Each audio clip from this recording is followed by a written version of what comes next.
नमस्कार।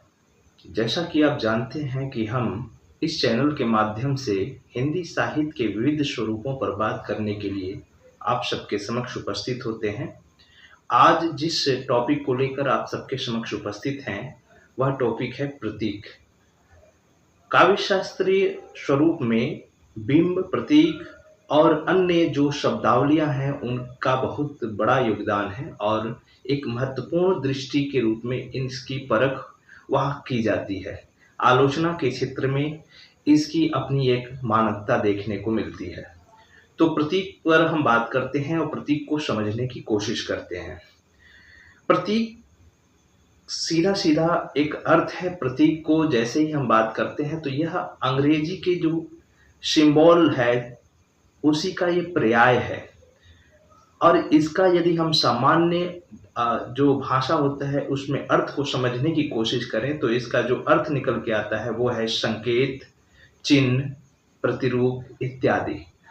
कहने का तात्पर्य है कि प्रतीक किसी चिन्ह द्वारा सूक्ष्म भाव एवं विचारों को अभिव्यक्त करने का तरीका होता है। जो भी सूक्ष्म विचार या भाव होते हैं, जो मनुष्य के अंतर्मन में उत्पन्न होते हैं, उसको प्रकट करने, उसको प्रदर्शित करने का जो एक तरीका होता है, वह सिंबल के माध्यम से रचनाकार या कोई भी व्यक्ति अलग-अलग रूपों में इसको करता है। दूसरे शब्दों में यदि कहें तो किसी दृश्य, वस्तु अथवा भाव को व्यक्त करने के लिए किसी दृश्य वस्तु का प्रस्तुतिकरण उस अदृश्य वस्तु अथवा भाव का प्रतीक होगा। कहने का तात्पर्य है कि कोई भी अदृश्य वस्तु जिसको हम देख नहीं पाते हैं, जिसको अमूर्त माना जाए तो एक तरीके से सहज होगा। अमूर्त चीज को हम मूर्त रूप प्रदान करने के लिए एक प्रतीक रूप दे देते हैं और उस प्रतीक के रूप में हम उसे उसी के अनुसार हम प्रकट कर लेते हैं, उसी के अनुसार उसकी रूपरेखा निश्चित कर लेते हैं, उसी के अनुसार यह तय कर लेते हैं कि हाँ, ये उसी का ये प्रतीक है, उसी की ये चिन्ह है, उसी का ये निशान है। प्रतीक किसी वस्तु विशेष या भाव समूह का एक ऐसा संकेत है जो अगोचर एवं अतीन्द्रिय है, जिसका संपूर्ण रूप में मस्तिष्क में अनुभव किया जा सकता है। कहने का तात्पर्य यह है कि यह अगोचर है, यानी इसको देखा जा सकता है, महसूस किया जा सकता है।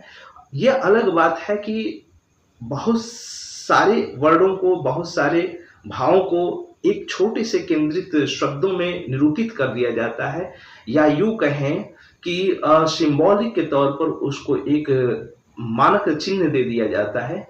इससे वह कहीं न कहीं अपनी एक खास पहचान बनाता हुआ दिखाई पड़ता है। जैसे यदि हम उदाहरण के तौर पर कुछ देखना चाहें, तो जैसे डॉक्टर के अगर आप क्लिनिक पे जाते हैं, डॉक्टरी जो वहाँ जहाँ प्रैक्टिस वो करते हैं या हॉस्पिटल के सामने, तो वहाँ पर एक प्लस का चिन्ह आप देखते हैं। तो प्लस का चिन्ह यह तय करवाता है कि यह हॉस्पिटल है या डॉक्टर का निवास है या डॉक्टर का जहाँ पर डॉक्टरी की जाती है, उसका यह स्थल है। इसी तरीके से अन्य जो जगह है जिस पे हम एक अभी बात करेंगे, उसकी एक अपनी प्रतीक है, अपनी एक चिन्ह है, अपनी एक मानकता है, जिसके हिसाब से वो तय किया जाता है कि वो खास एक पर्टिकुलर जगह के लिए या खास वस्तु के लिए, खास व्यक्ति के लिए उसकी एक मानकता रखती है।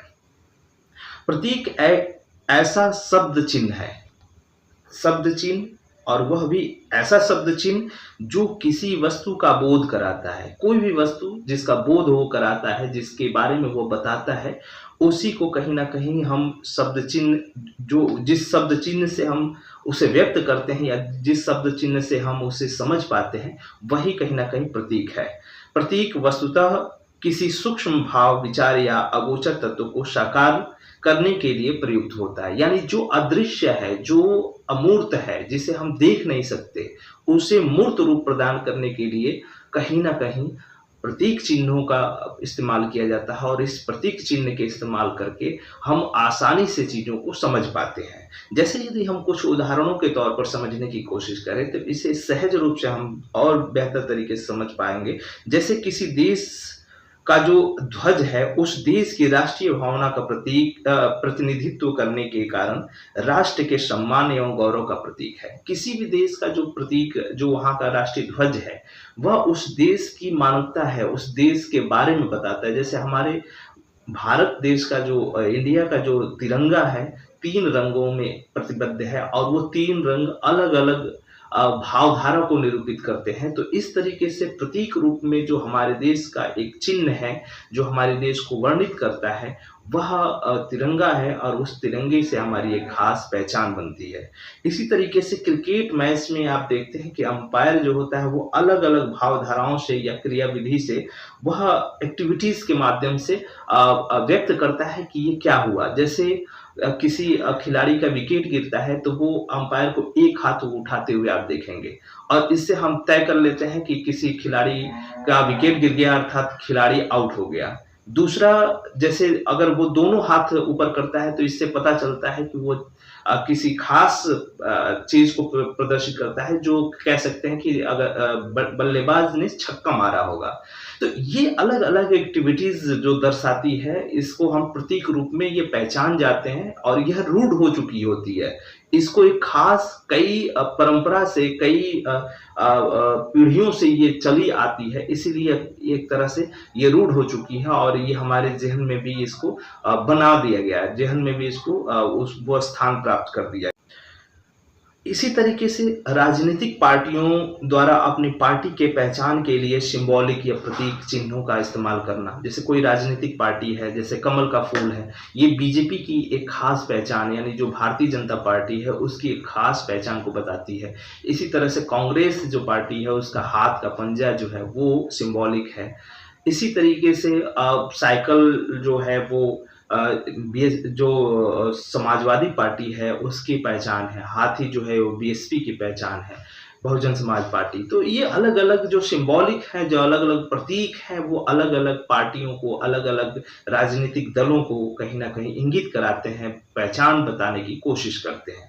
और यह पूरी पार्टी की भावधारा को एक छोटे से सिंबॉलिक से हम प्रदर्शित कर लेते हैं, उसको हम समझ लेते हैं कि ये पूरी की पूरी विचारधारा किसकी है।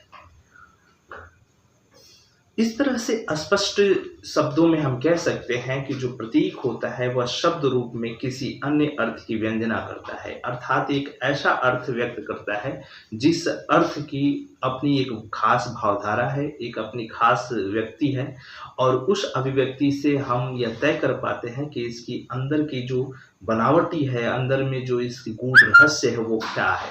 तो इस प्रकार से हम इसके एक-एक बिंदु को समझ पाते हैं।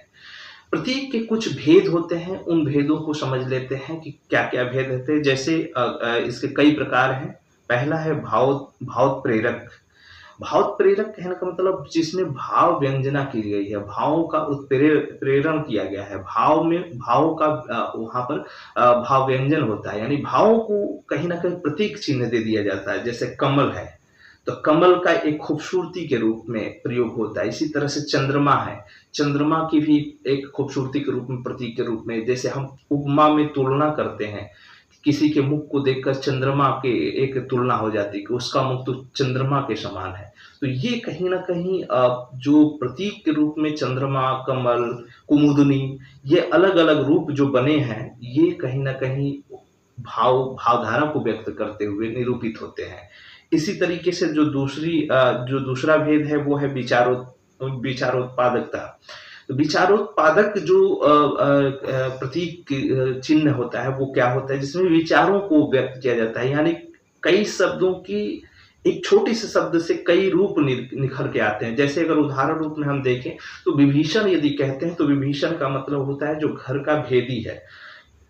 आप एक चिन्ह के रूप में इसे देख सकते हैं। जैसे जो रावण का भाई विभीषण था, तो विभीषण का जो शाब्दिक अर्थ साहित्य की भाषा में प्रयोग किया जाता है, इसका तात्पर्य है कि जो घर का भेदी है, यानी घर का जो भेद बताता है, उसके लिए विभीषण प्रयोग किया जाए। इसी तरह से जयचंद है, यानी जो अपने देश के साथ गद्दारी करता हो, तो इस तरीके से जयचंद का भी प्रयोग हम करते हैं। तो ये, और इसी तरह से महात्मा गांधी हैं, तो महात्मा गांधी जो है वो सत्य और ईमानदारी के प्रतीक हैं। सत्य और ईमानदारी को व्यक्त करने के लिए गांधी का प्रयोग किया जाता है। तो ये विचारोत्पादक जो प्रतीक हैं, उसमें इसको शामिल किया जाता है। इसी तरह से व्यक्तिगत कुछ व्यक्ति के प्रतीक होते हैं। व्यक्ति का प्रतीक कहने का मतलब है कि कुछ खास रचनाकार या कुछ खास कवि अपने व्यक्तिगत अनुभवों को व्यक्त करने के लिए कुछ प्रतीकों का इस्तेमाल करते हैं। जैसे कबीर ने नलिनी की जो नलिनी है, नलिनी यानी जो कमल दल होता है, उसमें जो उसका पुष्प रंध्र होता है, उसी को नलिनी बोला जाता है। डंठल के रूप में भी उसका प्रयोग होता है। तो उसके लिए इन्होंने नलिनी का प्रयोग किया है, और वो प्रतीक है जीवात्मा का। जो जीवात्मा होती है, जो हम जैसे प्राणी हैं, उसके लिए उन्होंने नलिनी का प्रयोग किया है। इसी तरह से निराला ने कुकुरमुत्ता शब्द का प्रयोग किया। कुकुरमुत्ता होता है प्रतीक आम व्यक्तियों का, जो आम जन लोग हैं, आम जो जन जीवन के लोग हैं, जिसको मार्क्सवादी लोग शोषक जो शोषित वर्ग हैं, यानी जो सताए जाते हैं, उसके रूप में कुकुरमुत्ते शब्द का इस्तेमाल किया है। इसी तरीके से वहाँ पे भी गुलाब शब्द आता है निराला के यहाँ, और ये गुलाब पूंजीपति का जो कहीं न कहीं प्रतीक चिन्ह है, यानी शोषक वर्ग जो शोषित करता है, जो शोषण का केंद्र है, तो उसका ये प्रतीक चिन्ह है। अब हम परंपरागत, अगला जो भेद है वो परंपरागत है। परंपरागत का मतलब होता है जो परंपरा से रूढ़ है, जो परंपरा से चली आती प्रतीक चिन्ह है। जैसे हंस है, हंस तुलसीदास ने, कबीरदास ने, सूरदास ने, बहुत से ऐसे रचनाकार हैं जो अपनी रचनाओं में, अपनी लेखनी में इसका प्रयोग धड़ल्ले से करते आए हैं। तो हंस का प्रयोग वहाँ पर जीवात्मा के रूप में हुआ है, और जीवात्मा का मतलब प्राणी, यानी हम जैसे मनुष्य हैं, वो जीवात्मा है, तो हंस के रूप में वहाँ पे प्रयोग करते आए हैं। तो ये रूढ़ है, सबके लिए रूढ़ है, ये सभी इसको अपने अपने रूप में इसको प्रयोग करते रहे हैं। इसी तरह से परंपरा मुक्त, यानी परंपरा से मुक्त होकर नवीन शब्दों का जो इस्तेमाल होता है, नवीन तरीके का जो प्रतीक है, जैसे सांप, ये आप अक्सर देखेंगे सांप का प्रयोग अज्ञे ने किया है। जो मनोविश्लेषणवादी एक रचनाकार हैं, अज्ञे, सच्चिदानंद हीरानंद वात्स्ययन अज्ञे जी, उन्होंने सांप, एक कविता है उनकी, उसी में इस सांप का प्रयोग किया है। और सांप उन्होंने जो ईर्ष्यालु प्रवृत्ति के लोग होते हैं, उनके लिए इस सांप का प्रयोग किया है। तो एक तरह से रूढ़ ये भी हो गया है, और यह कहीं न कहीं नवीन परंपरा को व्यक्त करता हुआ शब्द है। अब व्याख्यात्मक, जो अगला भेद है वो व्याख्यात्मक है। व्याख्यात्मक मतलब जो व्याख्या करता हो, जो उसके विषय में वर्णन करता हो। जैसे सिंह को कहा जाता है, तो सिंह एक अपने आप में प्रतीक है वीरता का, यानी जब हम सिंह की बात करते हैं, जो शेर होता है उसकी बात करते हैं, तो वो वीरता को प्रतीक करता है। इसी तरीके से गीदड़ जो होता है वो कायरता को प्रतीक करता है, यानी जो गीदड़ है वो ये व्यक्त करता है कि हाँ, कोई व्यक्ति कायर है। जैसे वो कहते हैं ना कि वो मनुष्य तो अत्यंत गीदड़ है, यानी वो कायर है। तो इस तरह से इसका प्रयोग यहाँ पर देख पाते हैं। और अंतिम है प्रकृति परक। प्रकृति परक का मतलब जो प्रकृति से कुछ चुनिंदे ऐसे प्रतीक ले लिए जाते हैं, जैसे कमल है, चांदनी है, सूर्य है, जैसे कि भाव प्रेरक में भी हमने आपसे जिक्र किया था। इसी तरीके से प्रतीक में भी इसका जिक्र होता है।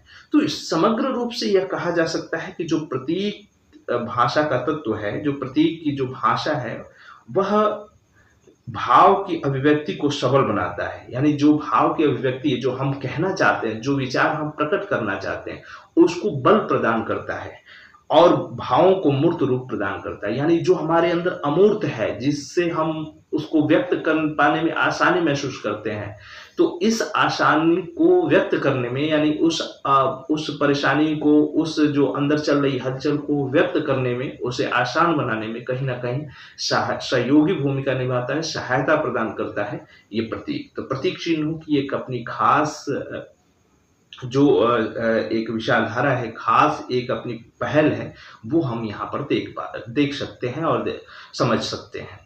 तो इस तरीके से आज हम लोगों ने प्रतीक के विषय में पढ़ा। मुझे उम्मीद है कि आपको ये वीडियो निश्चित तौर पर पसंद आएगा।